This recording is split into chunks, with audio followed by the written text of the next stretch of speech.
TikTok actually hides the option to change your age, but here's the exact secret workaround to update it in just a few simple steps. First, open the TikTok app. Tap your profile on the bottom right and hit the 3 lines in the top right to open settings and privacy.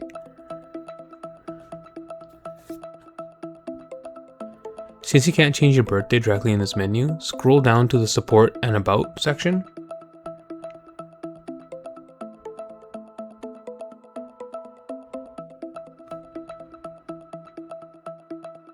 And tap Help Center. Next, scroll down to Account. Tap See More. And choose Editing Profile.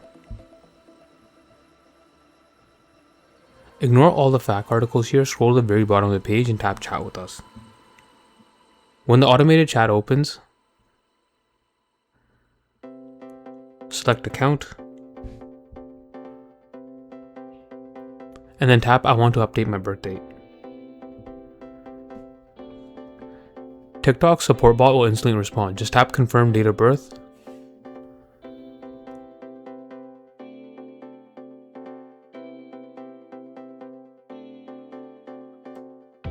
Enter your correct birth date and hit next. Finally, you'll need to verify your new age. You can either choose facial age estimation to take a quick selfie, or selfie with ID to snap a photo with a government ID like a driver's license or passport. Choose a preferred method, follow the quick on-screen prompt, and your TikTok age will be officially updated. I hope this helped you out, and if it did, please like and subscribe.